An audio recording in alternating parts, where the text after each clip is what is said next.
Welcome back to my channel Celebuzz. Please share and subscribe and press the bell icon for new updates. There were tens of thousands of people on St. Peter's Square. The flag of Argentina was gently folded, positioned adjacent to a recognizable picture. Within the chapel, holding tight to her will, Maria Elena Bergoglio as she read the text. Her voice faltered. Last several sentences. I leave behind no material wealth. However, I leave you with an incalculable treasure. Nobody was aware of the will, contained, but the response of the family attracted the attention of the world. They weren't let down. They were in tears, not because to the financial loss but due to their recent realization. What was left behind by Pope Francis caused his own family members to cry at the burial of one of the most influential worldwide population. Mario Jorge Bergoglio came from a working-class family. Buenos Aires Flores neighborhood, Argentina, papacy. His Italian family, people of immigrant origin, lived neither wealthy nor impoverished. However, everything in it was necessary to save the house. His dad worked as a railway accountant. His mom is a strict but silent homemaker. As the Jorge, the oldest of 5 children, was used to accepting accountability early on. His early years weren't like that of millions of additional kids, and except for one thing, Buenos, he always, when someone expressed sadness, pay close attention, even an unknown individual. When Jorge was an adolescent, liked music and football. He was a devoted advocate for San Lorenzo and participated in playing football with his pals on these streets. Despite his diligent studies, he didn't anticipate becoming a priest. He studied for a while after high school, a chemical engineering degree, and then worked in a lab. Not many individuals are aware of that he was employed at a nearby both as a maid at a nightclub and family to supplement their income. The life of Jorge was not concerned with the church as a young guy, but about autonomy, experimenting, and earning a living much like other young people, man. The pivotal moment occurred in 1958 when Jorge was 21 years old. Following a devoted, he claimed to have made a confession in a little church, felt deeply moved. Nobody coerced him into a life of religion. On the other hand, his mother was firmly in opposition to it. Jorge, however, chose to join the Jesuits, a ruling that eliminated all alternative secular routes. In 1969, he was made a priest. 1973, in the middle of Argentina's political unrest, he became a Jesuit provincial. This was a time of brutality during which the military priests were tortured and abducted by the dictatorship, dissidents, and intellectuals. Jorge was questioned and chastised. However, it was during this time that he discovered an excellent lesson in patience, quiet, and the cost of refusing to back down. In the year 1998, he was appointed Buenos Aires Archbishop. Interestingly, he declined to relocate, making the decision to reside at Episcopal Palisadini flat in a modest house region. He prepared his own food, took the bus, and did their own laundry. Local. Everyone dubbed him the bishop according to the police, observed on the subway. When he was created, in 2001, Jorge remained a cardinal, his way of life. He simply brought a little. He took his suitcase to the Vatican. While the conclave in 2005, he was regarded as a candidacy for pope, but retracted in the last round. In 2013, following the Pope Benedict XVI resigned, Jorge's replacement was Mario Bergoglio, assuming the name of the first pope, Francis, historically to originate from the South Latin America, the Hemisphere, and the Jesus' Society. The name's selection, Francis, a reference to the saint in question, who sacrificed his wealth to help. The first unambiguous statement was, the poor. That didn't require an explanation. From that day after day, the world started to see a no penthouse at the event. Different, Pope Vatican. No expensive shoes made of red leather, no shimmering garments. He resided in the less complicated Casa Santa Marta and operated a 500 Fiat. Many folks didn't think this simplicity was genuine, considering it was a fabricated picture. However, those who survived ours claim to have lived next to him in Buenos the same manner for many years. Francis took action, not choose to wow with simplicity. It washes nature. The trip to the Vatican, flowers weren't a victory won, but a number of choices things went against what society expected. One by one, Jorge Mario Bergoglio gave up to start. Cash, prestige, coziness, praise, and even minor issues, such as the freedom to quiet. Every move carried a cost. Additionally, of everything that he left behind, the soul he entered because of something he kept, the chapel when he was 21.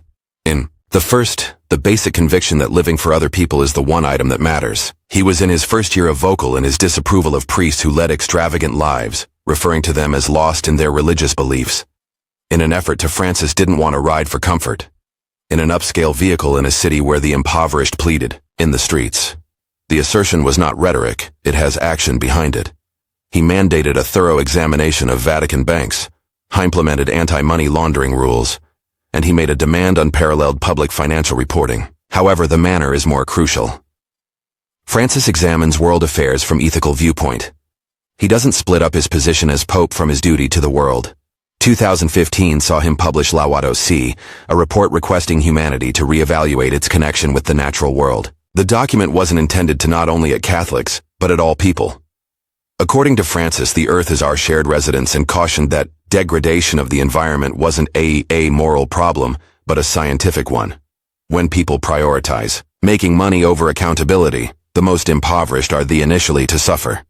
Then he continued to create the document known as Fratelli Tutti, which called for interfaith brotherhood, ideological and ethnic divides, he argued, because disagreements don't come from variations, but due to the lack of conversation and trust. The record was accepted by Orthodox and Muslim leaders. This was a significant step in the healing process. Divisions that date back centuries. In 2024, for the first time, Dale Lexit was published. A pope asked important questions about technology, as well as artificial intelligence. Not only did he worry about machines, Francis also issued a warning about replacing people with the world's loss of moral identity.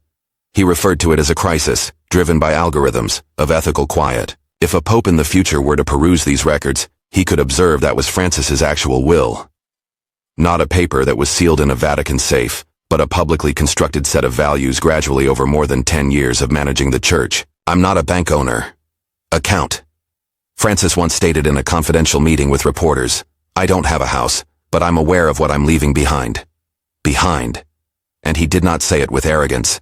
Yet, in a man's voice, who understands their repercussions of each choice. When a pope declines to give and own property to his family members, and declines to allow the chapel to become into a dumping ground for what he leaves behind, dark money, is ethical trial for upcoming generations. Francis didn't call them himself treasures. However, when Maria Elena and her family members read the materials, I got it. They comprehended. They were the one thing he had left for them. Something immeasurable and intangible, but enough to bring tears to their eyes at his funeral. Because this sibling, this man, had survived as he stated, and he passed away alone, having the ability to claim that he had betrayed what he thought, the remnants of the family. There were 4 siblings of Pope Francis, but by near the end of his life, the sole family member, he maintained consistent communication with his Maria Elena Bergoglio, her younger sister, whore-sided in Argentina with their 2 kids. The little family during his pope maintained a quiet profile for more than 10 years in the press. There was no proof that they made personal use of their influence, profit. There was no proof that they obtained funding assistance from the Vatican. That was something for Francis. He kept it up. Years later, twice a month, he called his sister. The calls had nothing to do with religion, not politics in the Vatican. The subjects were typically on food, the climate, or just checking whether you're still able to go for Astrol. One time, Francis informed his bodyguards not to document or maintain a journal of his calls home. He thought that if every talking with my relatives turned into a historical record, I wouldn't now be kin. Maria Elena had never pursued a religious career. She was employed as a school administrator, leading a typical suburban living in Buenos Aires. She was when Jorge was elected pope, the only member of the family with the courage to put a direct inquiry to him. Am I still your brother, or have I joined the Vatican? As long as you, he said, I'm still Jorge, so retain my number. In 2025, in his autobiography released by Francis, writing as Hope, authored a little excerpt about Maria Elena. My sister didn't inquire further, but in order to confirm that I had not forgotten who I was. It was an uncommon passage where he stated his family members in a formal book. Given that the majority of Pope Francis without a family, life is a story. Context. During the funeral, Maria Elena didn't show up on camera. She took a step back, in the family pews. She will read that day rather than an asset declaration. Nonetheless, a handwritten document that included Francis requested his family to do 3 things. Maintain First, refusing to take money, presents or menial labor from any company that went by his name. Secondly, not to release autobiographies, correspondence, or private images if the goal was to turn a profit. 3. To keep on live as if the family had not, depending on their standing as unique privileges. For a lot of people, those 3 sharp lines. However, for Maria Elena, they were Francis's method of staying loyal to the final principle he held, not to turn respect into an instrument. Following the funeral, she said in a brief statement, "To the media, he left us with nothing to divide, something we can honorably preserve. Maria Elena's 2 nephews, Francis's sons, who have likewise never made an appearance in public at any function held by the Vatican. They decline interviews, don't show up in the press, and avoid using the name Bergoglio to look for opportunities." As stated by friends, they learned from an early age at which Uncle Jorge is not well-known individual. He simply performs unique work in a unique setting. This mindset does not stem from conceit. It originates from a concept accepted by the remaining family members to allow Francis live out his pontificate, unrestricted by expectations from the family.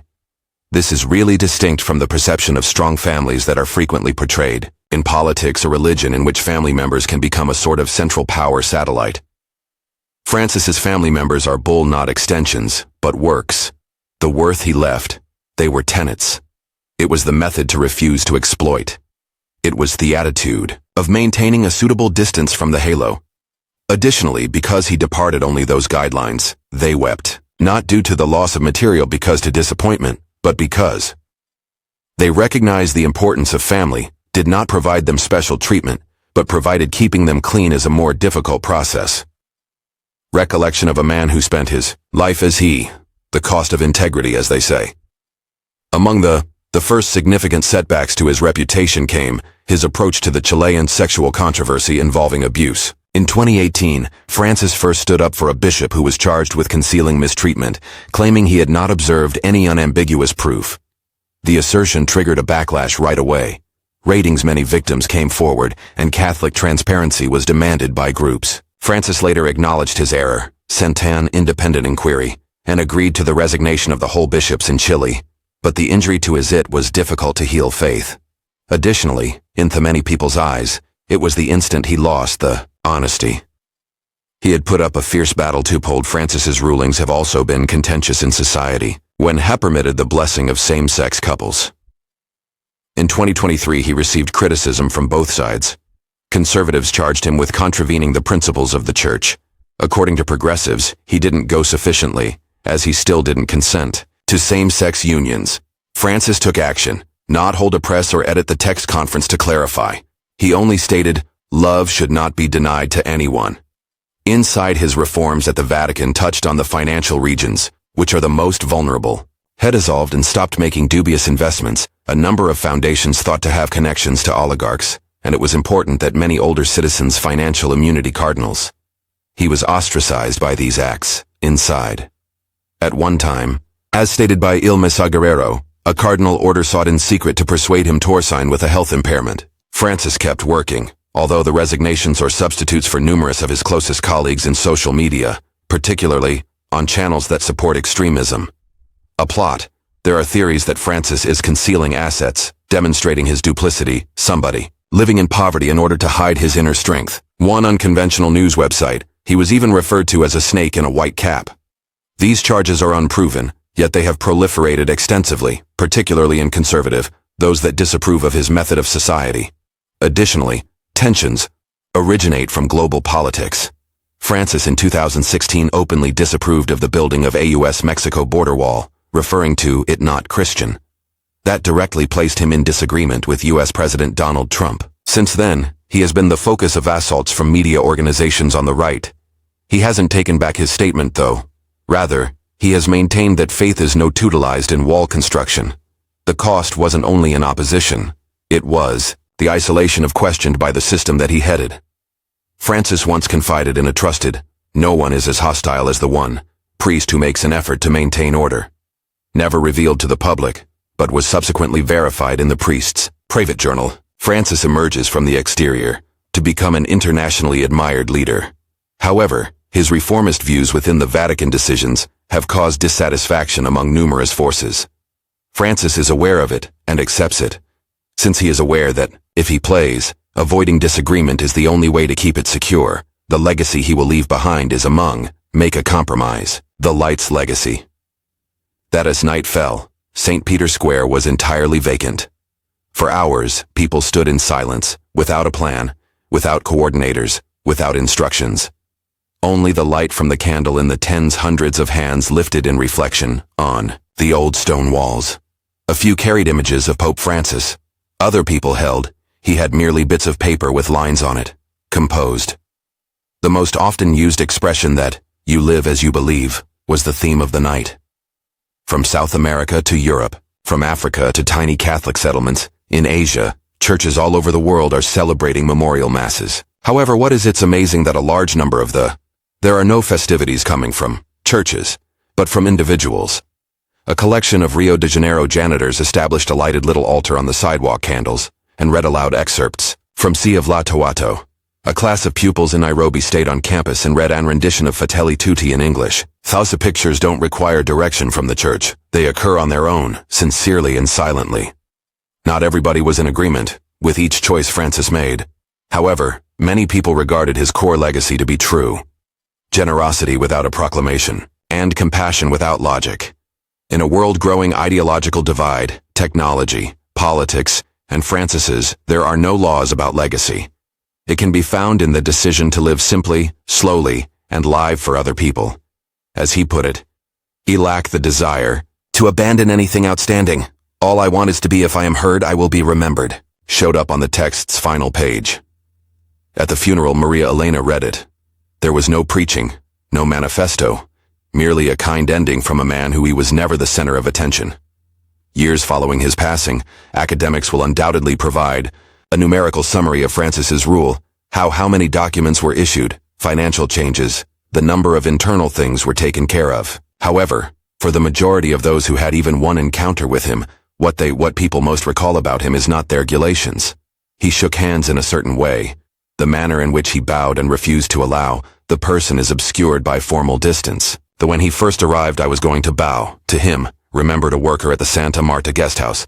"Just," he said, "give me a call, Jorge. Both of us are employed here. The books don't contain any details. However, these kinds of nuances are what create sermons don't last as long as Francis. His legacy is incomparable to separated, incalculable, and incapable of moved. The location isn't a bank. It is, in a legal will. No, there is no market for it. Worth. However, it is evident in the way, after meeting him, people undergo a transformation.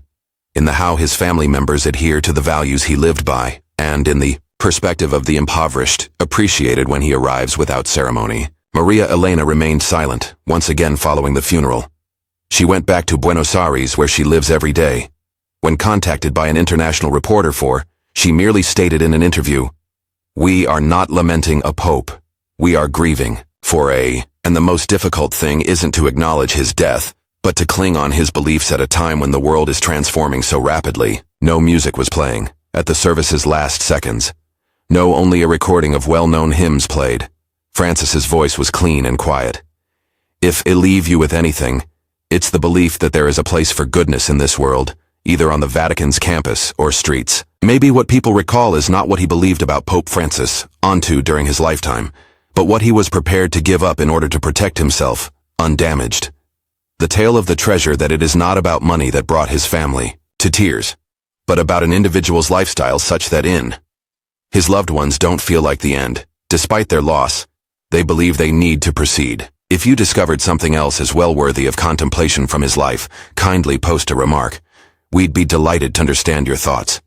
Additionally, if you discovered this video is helpful, remember to give it to others who enjoy it, and sign up to ensure you don't miss the next fantastic tales. I appreciate your remaining till the very end.